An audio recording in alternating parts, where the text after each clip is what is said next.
Okay, so I will start now. This you can say this is the last lecture on this type 1. Okay, and if you find any difficulty in my voice or you are not able to see this screen, okay, tell me quickly. आप चाहो तो directly microphone से भी बोल सकते हो या so now we'll continue this part. Okay, so till now what we have covered, we have defined the Fourier transform. Okay, Fourier series. After that, the inverse Fourier transform, and now this Fourier transform and in inverse Fourier transform. Under this, there are three cases. Okay, in case of transform, one case is for neither even nor odd function. Second case is for that is also called as cosine transform. Third case is for odd function, that is also called as sine transform. And in a similar way, you can define the three cases for inverse Fourier transform. तो आपको बस ये check करना है कि ज़्यादातर example में बस आपको यही चेक करना है कि whether your given function is even function or odd function. And now we'll continue examples on this.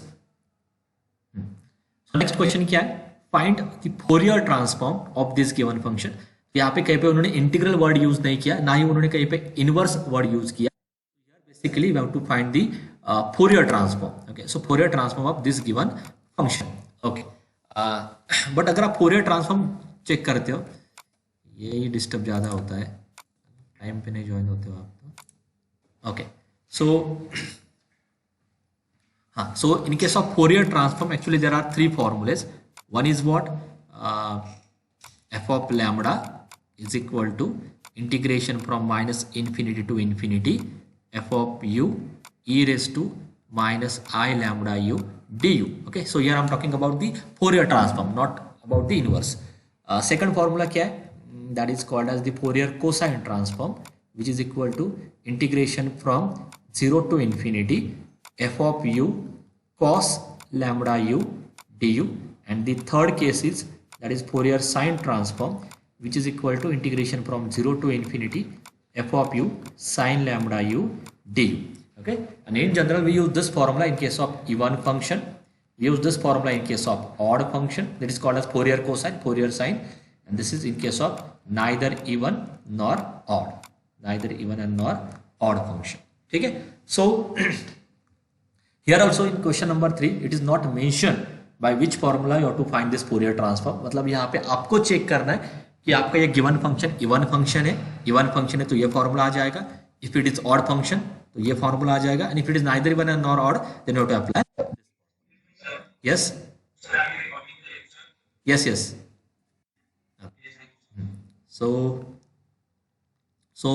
So first of all you have to check whether this given function is even function or odd function. Okay, so especially direct second year student, please be focus here क्योंकि ये भी part आपने कभी learn नहीं किया. It is already there for the regular students in case of Fourier series, so at least they have some idea about this even and odd function, at least for the interval function which is defined in terms of interval. ठीक है ना, क्योंकि regular case में इतना difficult नहीं है. For example अगर मैं ये फंक्शन देता हूँ x square x cube, okay हाँ एक्स क्यूब देता हूँ, so you check whether it is even and odd. X की जगह पे माइनस एक्स रख दो तो यहाँ पे माइनस बाहर आ रहा है, therefore it is called as odd function. तो सिंपल फंक्शन में it's not difficult to check whether this function is even and odd. But अगर वही फंक्शन आपका इंटरवल पे डिफाइन होता है तो इंटरवल के केस में आपको थोड़ा बहुत प्रॉपर जाना पड़ता है कि कैसे फंक्शन को चेक करना है, कैसे ऑड फंक्शन को चेक करना है, लाइक दैट. ठीक है, so I will explain that part first, how to check even and odd function when that function is defined in terms of interval. Interval पे define मतलब ऐसे define हो रहा है. यहाँ पे function आपका दो पार्ट में define हो रहा है. That function takes value 1 when your x lies between -2 and 0. That function takes value -1 when your x lies between 2. Interval पे define हो रहा है. तो इस केसेस में how you check whether it is even and odd, तो आपकी step 1 क्या है? So this is question number 3. तो यहाँ पे आपको फोरियर ट्रांसफॉर्म कैलकुलेट करना है. ये बाद में देखते हैं कि ये क्या है. ठीक है, बट यहाँ पे प्रॉब्लम क्या है? फोरियर ट्रांसफॉर्म कैलकुलेट करने के लिए पहले आपको फॉर्मूला आइडेंटिफाई करना है. बट फॉर्मूला आइडेंटिफाई करने के लिए आपको इवन एंड ऑड चेक करना पड़ेगा. Okay, so will first check whether this given function is even function or odd function. तो स्टेप 1 बेसिकली क्या है? स्टेप 1 में आपको बस x equal to minus x put करना है, so that gives you f of minus x is equal to, I quickly explain this now, 1 minus 2 less equal minus x less equal 0। अभी मैं क्या कर रहा हूँ, सारे जगह पे लेस इक्वल करके रख रहा हूँ, क्योंकि at the end that less than and less equal that doesn't make any sense in this particular topic.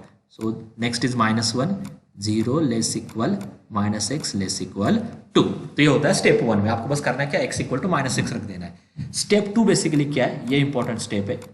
So step 2 में replace write interval in a reverse way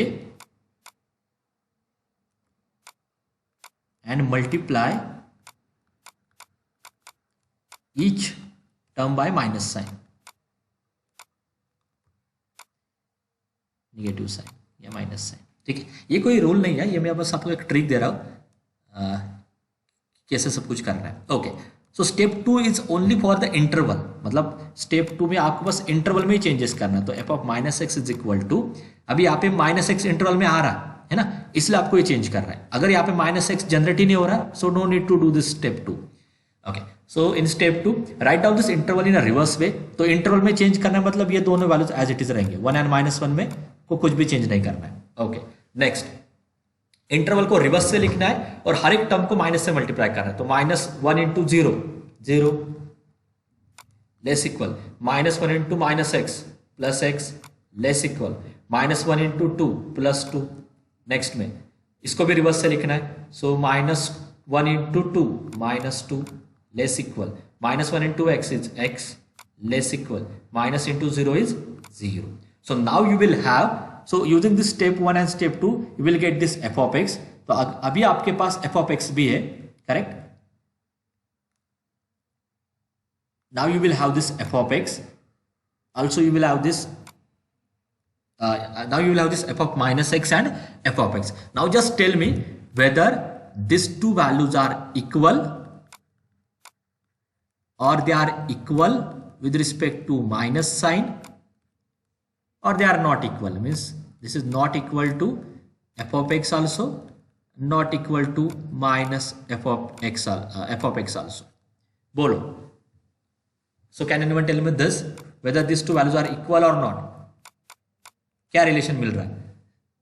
equal आता है तो इवन होगा, नहीं तो ऑड होगा, या तो नाइदर इवन नॉर ऑड। क्या है ये, इवन है कि ऑड है कि नाइदर इवन नॉर ऑड है? एनीवन? ऑड। ओके, अब ये कैसे चेक करना है वो आपको मैं बोलता हूं। Okay, how you check whether this two values are equal और नॉट? चेक करने के लिए आप क्या करो, किसी एक इंटरवल से स्टार्ट करो। To check this start from any random interval. चलो मैं इस इंटरवल से स्टार्ट करता हूं। तो इस इंटरवल मतलब -2 0 पे फंक्शन की वैल्यू क्या है, 1 है। एफ ऑफ एक्स की वैल्यू क्या है, 1। यही वैल्यू मुझे कहां पे चाहिए, एफ ऑफ माइनस एक्स पे चाहिए अगर इवन बोलना है तो -2 to 0 यहां पे आ रही है इंटरवल, -2 to 0 पे यहां पे वैल्यू क्या है, -1 है। मतलब क्या दिखाई दे रहा है, एक वैल्यू +1 है, एक वैल्यू -1 है। It means this is odd function. Equal नहीं है, इक्वल है बट माइनस का डिफरेंस है, therefore it is odd function. Okay, I hope this is clear to everyone now. In this way we have to check whether given function is even function or odd function. अगर यहाँ पे भी +1 आता ना तो आपका answer होता even. अगर यहाँ पे कहीं पे 4 आ जाता तो ये इक्वल है ही नहीं, मतलब ये क्या है, नाइदर इवन और ऑड का फंक्शन है। ओके, और भी एग्जांपल्स, बहुत सारे एग्जांपल्स आने वाले हैं आगे। Now just remember this trick, using this 2 steps you can easily check whether given function is even function or odd function and not at all difficult। ठीक है, so now let's start the solution और फिर बाद में देखते हैं कि ये कैसे करना है। तो पहले आपको फोरियर ट्रांसफॉर्म कैलकुलेट करना है, उसके लिए आपने ये चेक किया कि ये इवन है कि ऑड है, एफ ऑफ -x कैलकुलेट किया, फिर ये इंटरवल को चेंज किया। Now this two values are equal, बस माइनस का डिफरेंस है, जैसे कि यहाँ पे ये 1 है और यहाँ पे ये -1 है। सेकंड पे भी आप चाहो तो चेक करो, मैंने चेक नहीं किया था, जैसे कि यहाँ पे -1 है और यहाँ पे 1 है। Therefore f of -x equal to f of x, therefore this function is odd function। if it is odd तो आपको फोरियर ट्रांसफॉर्म में odd function का फॉर्मूला यूज करना है, that is nothing but Fourier sine transform. odd मतलब sign, even मतलब cosine. so just apply the Fourier sine transform, that is equal to fs of lambda equal to 0 to infinity f of u sin lambda u du। okay, and now इसके आगे अभी आपको क्या चाहिए, integral को आगे solve करने के लिए आपको एफ ऑफ यू की वैल्यू चाहिए in the range from 0 to infinity. इस रेंज में मुझे क्या चाहिए, एफ ऑफ यू की वैल्यू चाहिए, तब जाके मैं यहाँ पे पुट कर सकता हूँ। ओके, तो ये मुझे चाहिए, I want the value for f of u in the interval 0 to infinity. But आपको क्या गिवन है, आपको क्या गिवन है, अगर मैं ये ग्राफ ड्रॉ करता हूं -2 to 2, आपको क्या गिवन है, that function takes value, that function takes value, take another colour, 1 from -1 to 0, इस इंटरवल में फंक्शन वैल्यू ले रहा है 1, ओके, एंड 0 to 2 इंटरवल में फंक्शन वैल्यू ले रहा है -1। इसके आगे आपको देखने की जरूरत है नहीं, इसके आगे वो फंक्शन 0 ही ले रहा है, ठीक है, आपको इतना ही गिवन है। बट आपको इंटरवल चाहिए थी 0 to इन्फिनिटी, तो 0 to इन्फिनिटी इंटरवल में आपके पास यहां तक वैल्यू है, इसके आगे नहीं है। ओके, इसलिए ये जो इंटीग्रल होगा ये किस में चेंज होगा, 0 to 2 में ही चेंज होगा, क्योंकि 2 के आगे फंक्शन की वैल्यू 0 है। जहां पे फंक्शन की वैल्यू 0 है वहां पे लिखने में भी कोई लॉजिक नहीं है, ठीक है। So now if I go from 0 to 2 up to this part, function takes value -1, यहां पे आ जाएगा -1 sin लैम्बडा u du। तो आपका ऑब्वियस क्वेश्चन क्या होगा कि सर आपने 2 के आगे क्यों नहीं कंसिडर किया, क्योंकि ये इंटीग्रल में ऐसे भी लिख सकता हूं ना, 2 to इन्फिनिटी, बट 2 के आगे फंक्शन डिफाइन नहीं, मतलब वहां पे 0 वैल्यू है, तो यहाँ पे आंसर क्या आएगा 0। So no need to write that part again. Okay, चलो, सो यहाँ पे you will get -1, why I consider 2, क्योंकि 2 तक ही डिफाइन था फंक्शन, 0 to 2 इंटरवल में ही डिफाइन है -1। चलो, now let's solve this integral, sine का integral minus cos upon this derivative, just put upper limit and lower limit, you will get this, ठीक है। ये हो गया आपका first part, this is called as the Fourier transform. But उन्होंने क्या दिया था क्वेश्चन में, मैं आपको दिखा, ओके यहाँ पे, आपको क्या करना है, आपको ये शो करना है, ओके। ये हो गया आपका आधा पार्ट। ओके, क्वेश्चन में था कि फोरियर ट्रांसफॉर्म कैलकुलेट करो, आपने कैलकुलेट किया। आगे आपको क्या करना है, यूजिंग दिस फोरियर ट्रांसफॉर्म आपको ये इंटीग्रल सॉल्व करना है। Just let me know, am I audible to everyone, यहाँ पे कोई इश्यू नहीं है ना, एनीवन प्लीज रिप्लाई, ठीक है, अभी इंपॉर्टेंट पार्ट है। हाँ, अभी इसके आगे आप देखो, अभी मुझे जैसे अभी है मेरे पास यहाँ पे फोरियर ट्रांसफॉर्म की वैल्यू आ रही है, using this I have to find value of this integral. Okay, so always remember one statement that जिस भी क्वेश्चन में आपको इंटीग्रल की वैल्यू कैलकुलेट करनी है, जिस भी क्वेश्चन में आपको इंटीग्रल की वैल्यू कैलकुलेट करनी है, उस क्वेश्चन में आपको इंटीग्रल का ही फॉर्मूला यूज करना है। या आप दिमाग में फिट करो, जहां पे भी आपको इंटीग्रल की वैल्यू कैलकुलेट करनी है वहां पे आपको इंटीग्रल का ही फॉर्मूला यूज करना है, ठीक है। अभी ये तो क्लियर है क्योंकि ये फोरियर ट्रांसफॉर्म है, this is not a integral, ठीक है। बट अगर आपको इंटीग्रल सॉल्व करना है तो आपको उसके लिए चाहिए इंटीग्रल का फॉर्मूला, ठीक है। बट इंटीग्रल का फॉर्मूला जब आप इसके आगे लेते हो, ओके, इंटीग्रल का फॉर्मूला लेते समय आप ऐसा ही फॉर्मूला सिलेक्ट करो जहां पे एफ ऑफ लैम्बडा आ रहा है, या simply okay, to consider the integral form, consider a formula which contain fs of lambda, okay. या अगर मैं आपको टेबल से जल्दी समझ में आएगा, ओके। अभी मैंने ये फॉर्मूला यूज किया था fs of lambda, ओके। उस क्वेश्चन में क्या था कि एक इंटीग्रल भी आपको सॉल्व करना है। मैंने आपको क्या बोला कि जब भी आपको इंटीग्रल सॉल्व करना है उसके लिए आपको चाहिए इंटीग्रल का फॉर्मूला, मतलब आपको क्या करना है, अगर आपने fs of lambda कैलकुलेट किया है तो उसके करस्पॉन्डिंग इंटीग्रल का फॉर्मूला कंसिडर करो। I hope this is clear to everyone. अगर आपने fs ऑफ लैम्बडा कैलकुलेट किया है तो इंटीग्रल सॉल्व करने के लिए उसके ही करस्पॉन्डिंग जो इंटीग्रल का फॉर्मूला आता है वो आपको यूज करना है। अगर आपने कहीं पे fc ऑफ लैम्बडा कैलकुलेट किया है एंड उस क्वेश्चन में आपको इंटीग्रल कैलकुलेट करना है तो उसके करस्पॉन्डिंग जो इंटीग्रल का फॉर्मूला आता है वही आपको यूज करना है to calculate that integral, okay. So remember this part also. So since in this question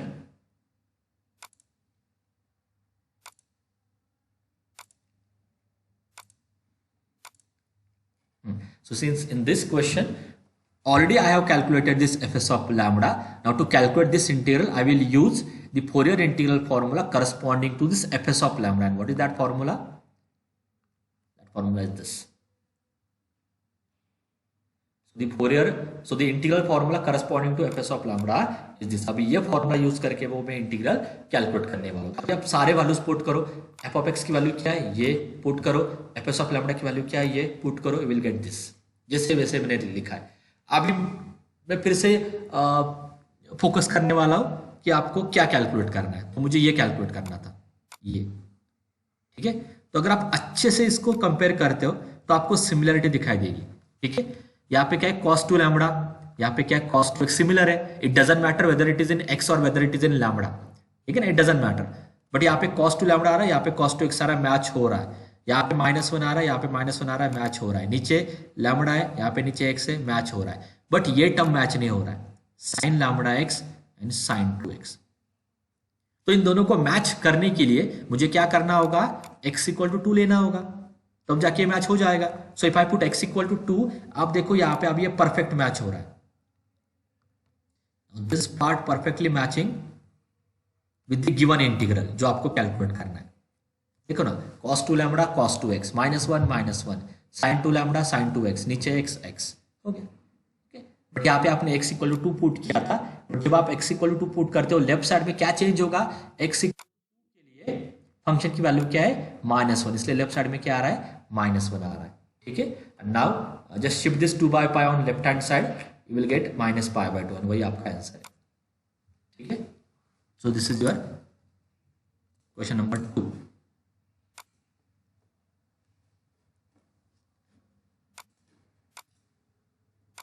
Let me know if any students are waiting. Okay, now we'll continue. Next क्या है, ये लेना है। मुझे बोला अगर रिपीट हो रहा है कोई क्वेश्चन तो। Question number 4, find a Fourier cosine integral for this function. अभी इस क्वेश्चन में उन्होंने स्ट्रेट फॉरवर्ड बोला कि फोरियर कोसाइन इंटीग्रल का यूज करना है, तो आपको फॉर्मूला यहाँ पे आइडेंटिफाई करने में टाइम वेस्ट भी नहीं करना है। Directly consider the Fourier cosine integral which is this, है ना। यहाँ पे चाहिए आपको एफ सी ऑफ लैम्बडा, तो एफ सी ऑफ लैम्बडा का फॉर्मूला क्या है, that is called as Fourier cosine transform which is this, okay. अब आप देखो, आपको चाहिए फंक्शन की वैल्यू, इसके आगे आपको चाहिए फंक्शन की वैल्यू 0 टू इन्फिनिटी इंटरवल में। आपको क्या गिवन है, आपको क्या गिवन है, 0 टू a तक की वैल्यू गिवन है which is x²। Just consider this integration from 0 to a, और इस केस में फंक्शन की वैल्यू क्या है, x², बट यहाँ पे u में लिखना है, तो विच become u² cos lambda u du। So in next step you can see this u² because of this given function, and in that range your value is x², so here you have to consider u² cos lambda u du। आगे आपको क्या करना है, generalise rule of by parts use करना है। मैं आपको दिखाता हूँ वो रूल भी, तो जिनको अभी वो रूल भी नहीं समझ में आ रहा है, they can focus again. What is your generalise rule of by parts, this is your generalise rule of by parts, u into v1 minus u dash into v2 plus u double dash into v3 and so on, where this u is the first function and v is your second function। अब ये v1 v2 basically क्या है, integration है। v1 मतलब v का integration, v2 मतलब v1 का integration. तो यहाँ पे सबसे इंपॉर्टेंट क्या होता है, generalise rule of by parts में आपको proper u function and u function and v function select करने। So how you select your u function, generally first function क्या होता है, ये ऐसा फंक्शन होता है जिसका डेरिवेटिव कुछ स्टेप के बाद 0 होने वाला है, डेरिवेटिव वैनिशेस, ठीक है। तो generally how you select your first function, consider first function as a function which derivative vanishes after some steps. जैसे यहाँ पे आपको समझ में आ रहा है, u² का डेरिवेटिव कुछ स्टेप के बाद 0 होने वाला है, therefore consider it as a first function. जो भी सेकंड होगा उसको आप सेकंड बोलो, this is your second function. So in this case my first function is u² and second function is cos lambda u, ठीक है। And now let me apply this formula. चलो, so equal to क्या करना है, फॉर्मूले में बस आपको ये फर्स्ट टर्म याद रखना है। फर्स्ट फंक्शन को वैसे ही लिखो, मतलब u² वैसे ही आएगा। सेकंड फंक्शन उसका आता है इंटीग्रेशन, तो cos lambda u का इंटीग्रेशन क्या है, sin lambda u upon lambda। इसके आगे क्या करना है, जैसे आप फर्स्ट टर्म लिखते हो, ओके, उसके आगे आपको याद कैसे रखना है, जो आपका फर्स्ट टर्म होता है उसका आपको डेरिवेटिव कंटिन्यू करना है, जो आपका सेकंड होता है उसका आपको इंटीग्रेशन कंटिन्यू करना है। कब, जब तक कहीं पे आपको 0 वैल्यू नहीं मिलती है तब तक, ठीक है। So just continue this, and in between always give plus and minus sign, alternatively plus and minus sign. तो अभी प्लस था तो नेक्स्ट माइनस, फर्स्ट टर्म का डेरिवेटिव कंटिन्यू करना है, सो 2u, और सेकंड का इंटीग्रेशन, तो साइन का आता है माइनस कॉस, फिर आ जाएगा प्लस साइन, फर्स्ट का डेरिवेटिव, सेकंड का integration, next minus sign, first का डेरिवेटिव बट ये जीरो होगा, इसलिए आपको यहीं पे स्टॉप करना है। This is your generalise rule of by parts. तो अभी आप ये इसकी ज्यादा प्रैक्टिस करो, ये मैंने लिखा है यहाँ पे। अब just put upper limit and lower limit. ठीक है, यहाँ पे लोअर लिमिट पे सारे टर्म जीरो हो जाएंगे क्योंकि u इक्वल टू जीरो डालना है। u equal to zero put किया तो ये भी जीरो होगा, ये भी जीरो होगा, ये साइन की वजह से जीरो होगा। So all terms are zero, therefore this is your FC of lambda. And now just put as it is in your integral formula. हो गया, इतना ही है आपको इस क्वेश्चन में। This is your Fourier integral और Fourier cosine integral. I think this is the last question. Using Fourier integral representation, show that this. Okay. हाँ, अभी फिर से वही क्वेश्चन है कि फोरियर इंटीग्रल में there are three formulas. Inverse है ना, एक नाइदर इवन नॉर ऑड का, एक इवन का, एक ऑड का। इवन मतलब कोसाइन का, ऑड मतलब साइन का। मुझे बोलो कि यहाँ पे मुझे कौन सा फॉर्मूला यूज करना है। एनीवन, तीनों में से कौन सा फॉर्मूला मुझे ये पार्ट प्रूव करने के लिए यूज करना है। जो दिया है उसको ही देख के सॉल्व करना है। So to prove this, which formula we have to consider? Neither even nor odd, cosine और साइन। बोलो कोसाइन का, क्योंकि आपको यहाँ पे क्लियरली दिखाई दे रहा है इस क्वेश्चन में, यहाँ पे कॉस लैम्बडा एक्स आ रहा है, डी लैम्बडा आ रहा है, मतलब आपको ये सेकंड यूज करना है। So first right, let's first right the Fourier cosine integral. Formula for Fourier cosine integral, that is f of x is equal to 2 by pi 0 to infinity fc of lambda cos lambda x d lambda। अभी almost सारी चीजें match हो रही है। हाँ, so now to prove this, ये prove करने के लिए okay, can anyone tell me what is my f of x?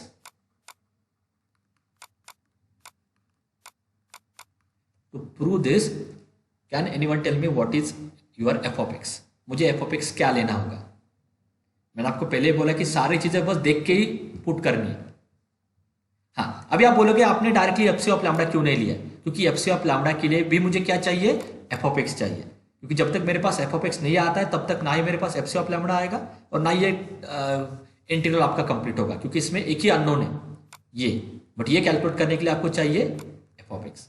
So my question is, what is my f of x, or what I can assign for the f of x so that I will get this? मुझे f of x को क्या assign करना होगा तब जाके मुझे ये मिल जाएगा? बोलो। अभी सिंपल है, मुझे बेसिकली सॉरी, ये जो फॉर्मूला है ओके, फोरियर कोसाइन इंटीग्रल का, इसी फॉर्मूले को मुझे इसमें कन्वर्ट करना है। सेम लॉजिक है ना, मुझे इसको बस इसमें कन्वर्ट करना है। अभी इसको इसमें कन्वर्ट करने के लिए ओके, ये दोनों साइड तो मैच करने चाहिए। ठीक है, अभी ये साइड तो मैच हो जाएगी डी लैम्बडा की साइड। ठीक है, बट ये तो क्लियरली दिखाई दे रहा है ना कि this value must be equal to this value, तब जाके ये मैच होगा ना। अगर आप इन दोनों को अच्छे से कंपेयर करते हो तब आपको क्लियरली समझ में आता है, I have to take f of x equal to this, that is my f of x is equal to 0 when x is less than 0, it takes value pi raised to minus x when x is greater than equal to 0. जब मैं when I select this as my f of x, then only you will get this. Okay, is it clear? Is it clear to everyone now? Okay, तो बस आपको ये देखना है, ये इसमें कैलकुलेशन हार्डली 1 और 2 स्टेप का ही कैलकुलेशन है। बस आपको ये आइडेंटिफाई करना है कि ये प्रूव करने के लिए मुझे यही वैल्यू मुझे as a f of x consider करनी है और मुझे यहाँ पे फोरियर कोसाइन ट्रांसफॉर्म का फॉर्मूला यूज करना है, तब जाके मुझे ये मिल जाएगा। ठीक है, so now I will show you the solution. So in solution, as we know that this is the formula for Fourier cosine, but sorry, this is the formula for inverse cosine. ठीक है, but अगर आप compare करते हो तो आपको समझ में आता है कि ये इनवर्स का फॉर्मूला है, बट इस फॉर्मूले के लिए या ये फॉर्मूला इसमें कन्वर्ट करने के लिए मुझे चाहिए f of x। तो मैं क्या कर रहा हूँ, अगर मैं इन दोनों को कंपेयर करता हूँ तो ये एज इट इज इसमें कन्वर्ट होने वाला है, मतलब this side must be equal to this side. So that's why I will take my f of x as 0 when x is less than 0. I will take pi raised to minus x when x is greater or equal 0. Now,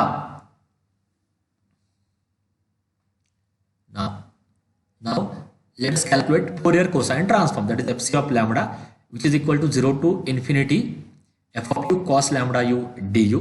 ठीक है, हाँ, अभी यहाँ पे मुझे क्या चाहिए, मुझे चाहिए एफ ऑफ यू की value in the interval 0 to infinity, इस रेंज में मुझे चाहिए एफ ऑफ यू की वैल्यू. मेरे पास क्या गिवन है, मेरे पास भी वही गिवन है. ग्रेटर इक्वल जीरो मतलब क्या है, 0 टू इन्फिनिटी रेंज में फंक्शन की वैल्यू क्या है, pi raise to minus x. तो इस केस में क्या होगा, pi e raise to minus u. So next step 0 to infinity pi raise to minus u cos lambda u d u. Pi बाहर आ जाएगा और आपको ये रिजल्ट पता ही है, क्या है वो result, 0 to infinity e raise to minus a x cos of b x d x. का आंसर क्या है, a upon a square plus b square. अगर आप अच्छे से कंपेयर करते हो, आपको ए लेना था 1 और आपको बी लेना था lambda. So you will get 1 upon 1 plus lambda square. अब ये एफ सी ऑफ लैम्डा आप उसमें पुट करो, वो फॉर्मूला ये इनवर्स का फॉर्मूला. अभी आपने एफ ऑफ एक्स भी सिलेक्ट किया था, ये हो गया. आपने एफ सी ऑफ लैम्डा भी कैलकुलेट किया, ये भी हो गया. सारे वैल्यूज पुट करो, हो गया आपका आंसर. इतना आपको प्रूव करना था. That is your question. Okay, तो सेम है, बस ये यूज करके मैं रिवर्स में जा रहा हूँ, मतलब जा रहा हूँ. एफ ऑफ एक्स क्या लेना है, एफ सी ऑफ लैम्डा क्या लेना है, लाइक दैट.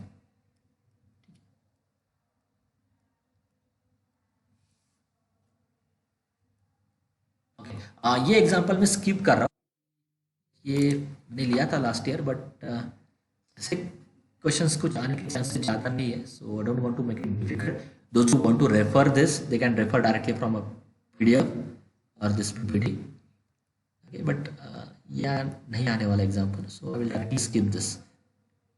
ठीक है, ये बहुत बार रिपीट हो रहा था, बट प्रीवियस पैटर्न में रिपीट हो रहा था.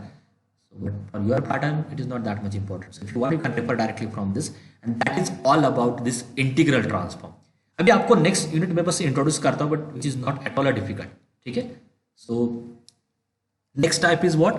Fourier transform. Problems on the Fourier transform. अभी integral नहीं होगा, directly Fourier transform calculate करना है. So I will take only one example and then we'll stop. Okay. So question 1 is like this. Find Fourier transform of this function. फिर उसके बाद integral evaluate करना है. अभी आपको लॉजिक समझ में आ रहा होगा, जब भी इंटीग्रल इवैल्यूएट करना है तब आपको क्या चाहिए, इनवर्स चाहिए, मतलब इंटीग्रल का फॉर्मूला चाहिए. तो ये बाद में देखते हैं, पहले ये वर्कआउट करते हैं. चलो, तो पहले आपको ये चेक करना होगा weather it is even function और ऑड फंक्शन. तो आपको मैंने स्टेप 1 बोला ही है, क्या करना है, just put x is equal to minus x.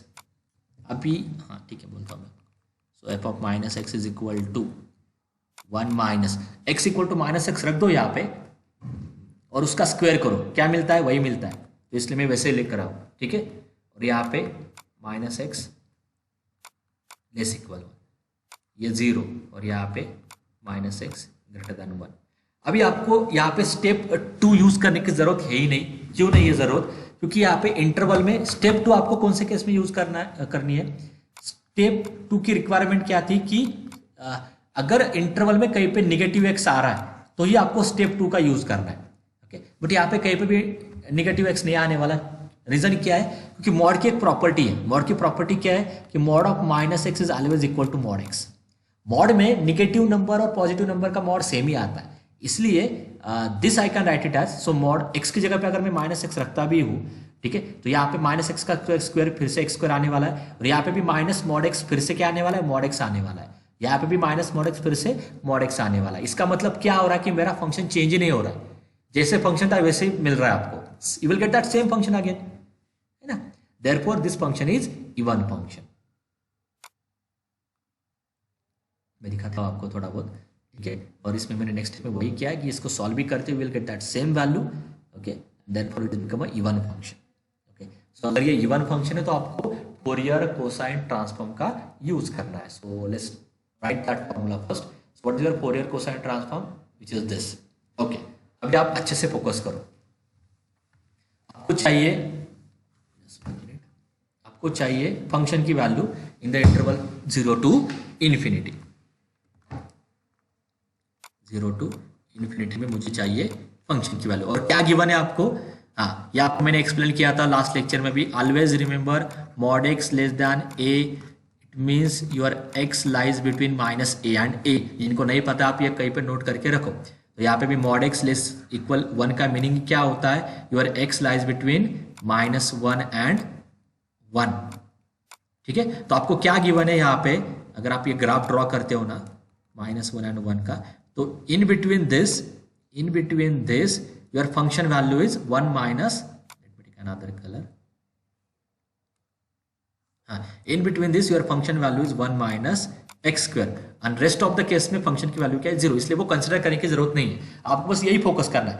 Always focus on a points where value is non zero, जहां पे वैल्यू जीरो है ना, वो लेने की भी जरूरत नहीं है। ओके, अभी मैं फिर से रिपीट करता हूं, क्या चाहिए मुझे, 0 टू इन्फिनिटी में फंक्शन की वैल्यू चाहिए, मुझे क्या गिवन है, 0 टू 1 तक की फंक्शन की वैल्यू गिवन है, इसके आगे गिवन नहीं है, इसका मतलब ये क्या होगा, this changes to 0 to 1, function की वैल्यू क्या है 1 माइनस एक्स स्क्वायर, बट यहाँ पे क्या आएगी 1 minus you square into cos lambda you d you. Okay, so let's start this. So you will get here 1 minus u square and your limit from 0 to 1, मैंने reason explain किया था।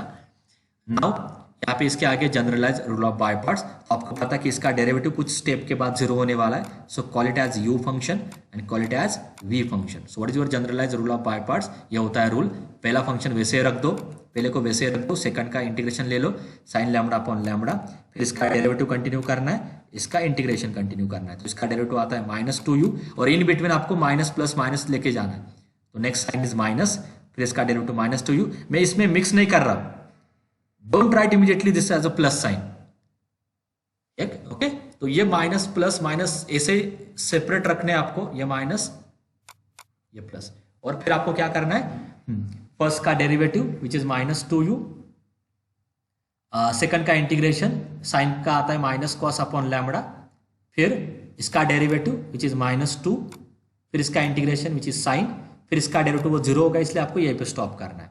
ठीक है, now put upper limit and lower limit, तो अगर मैं 1 put करता हूं ना तो ये 0 होगा,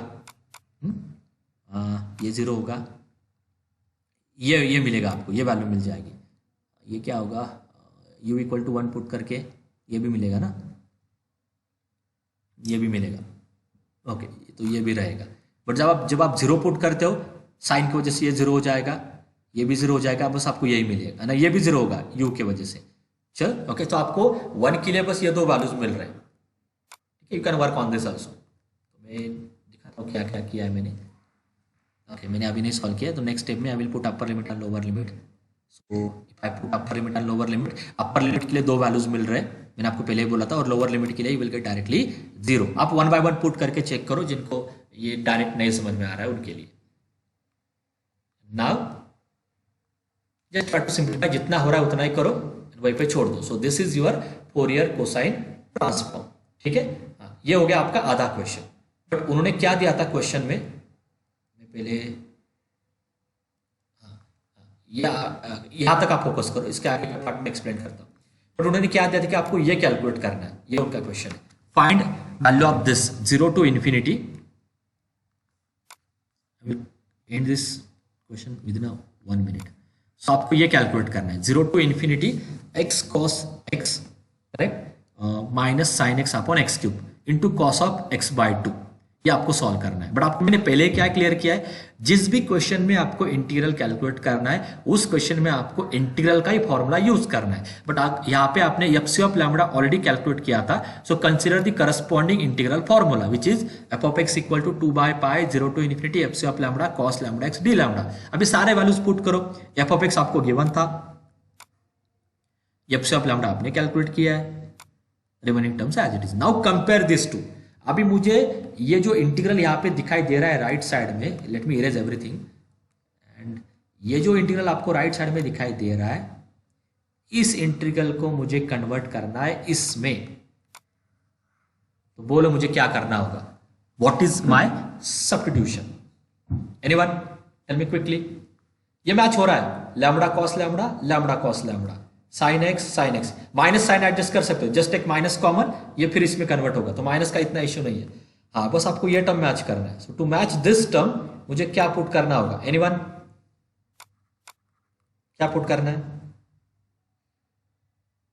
इन दोनों को मैच करना है ना बस मुझे, तो मुझे क्या पुट करना होगा,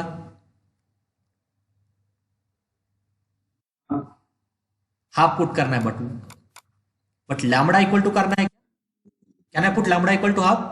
equal to 1/2. वेरी गुड, क्योंकि अगर आपने लैम्बडा इक्वल टू 1/2 पुट किया ना तो ये प्रीवियस टर्म भी मैच नहीं होंगे ना।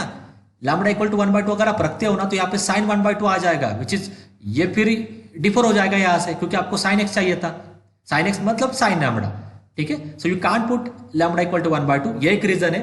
सेकंड रीजन क्या है कि ये integral with respect to d lambda जा रहा है, मैंने आपको पहले कहीं पे क्लियर किया होगा।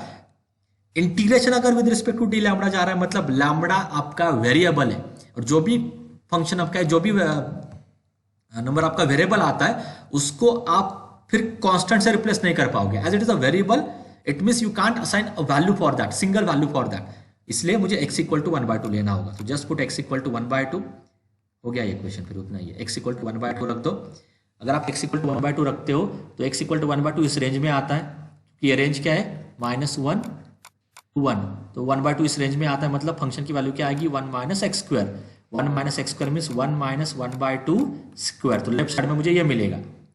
सिंपल है, यहाँ से मुझे f ऑफ 1/2 कैलकुलेट करना है, this is your f of x, मुझे चाहिए f ऑफ 1/2, f ऑफ 1/2 इस रेंज में आएगा मतलब 1 माइनस 1/2 स्क्वायर इक्वल टू, मुझे यहाँ से माइनस कॉमन लेना है क्योंकि मुझे इसमें कन्वर्ट करना है, so I will take minus common, और ये 2 ये बन जाएगा इंटीग्रेशन फ्रॉम 0 टू इन्फिनिटी, फिर आ जाएगा आगे lambda cos lambda minus sine lambda upon lambda cube, और ये बन जाएगा cos of lambda by 2 d lambda. Exact match हो रहा है, अभी आप इससे देखो एग्जैक्ट मैच हो रहा है, बस ये लेफ्ट साइड में शिफ्ट होगा। इनका कैलकुलेशन करो आप,